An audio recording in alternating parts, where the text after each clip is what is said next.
श्री विष्णु पुराण प्रथम अंश और यह 16वां अध्याय।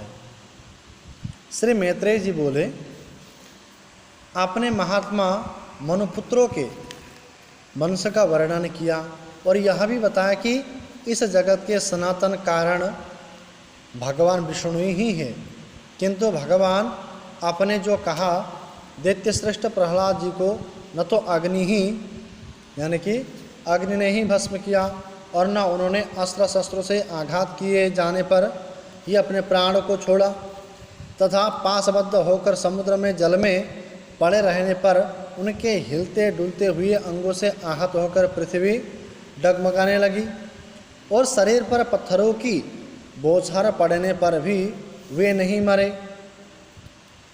इस प्रकार जिन महाबुद्धिमान का आपने बहुत ही महात्म्य वर्णन किया है, हे मुने, जिन अति तेजस्वी महात्मा के ऐसे चरित्र हैं, मैं उन परम विष्णु भक्त का अतुलित प्रभाव सुनना चाहता हूँ। हे मुनिवर, वे तो बड़े ही धर्मपरायण थे, फिर दैत्यों ने उन्हें क्यों अस्त्र शस्त्र से पीड़ित किया और क्यों समुद्र के जल में डाला? उन्होंने किस लिए उन्हें पर्वतों से दबाया, किस कारण सर्पों से डसाया, क्यों पर्वत शिखर से गिराया और क्यों अग्नि में डलवाया? उन महादैत्यों ने उन्हें दिग्गजों के दांतों से क्यों रुधवाया और क्यों सर्वा शोषक वायु को उनके लिए नियुक्त किया? हे मुने, उन पर दैत्य गुरुओं ने किस लिए कृतज्ञता प्रयोग किया और संबासुर ने क्यों अपनी सहस्त्र मायाओं को वार किया?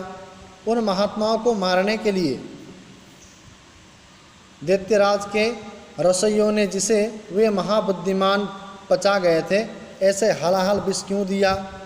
हे महाभाग, महात्मा प्रहलाद का यह संपूर्ण चरित्र जो उनके महान महात्म्य का सूचक है, मैं सुनना चाहता हूँ। यदि दैत्यगण उन्हें नहीं मार सके तो इसका मुझे कोई आश्चर्य नहीं है, क्योंकि जिसका मन अनन्य भाव से भगवान विष्णु में लगा हुआ है, उनको भला कौन मार सकता है? आश्चर्य तो इसका है कि जो नित्य धर्मपरायण एवं भगवद दाराधन में तत्पर रहते थे, उनसे उनके ही कुल में उत्पन्न हुए दैत्यों ने ऐसा अति दुष्कर द्वेष किया, क्योंकि ऐसे समदर्शी और धर्मभीरु पुरुषों से तो यानी कि किसी का भी द्वेष होना अत्यंत कठिन है। उन धर्मात्मा महाभाग मत्सरहीन विष्णु भक्तों को दैत्यों ने किस कारण से इतना कष्ट दिया, सो आप मुझसे कहिए। महात्मा लोग तो ऐसे गुण संपन्न साधु पुरुष की विपक्षी होने पर भी उन पर किसी प्रकार का प्रहार नहीं करते, फिर स्वपक्ष में होने पर तो कहना ही क्या है। इसलिए है मुनिश्रेष्ठा, यह संपूर्ण वृत्तांत विस्तार पूर्वक वर्णन कीजिए। मैं उन दैत्यराज का संपूर्ण चरित्र सुनना चाहता हूँ।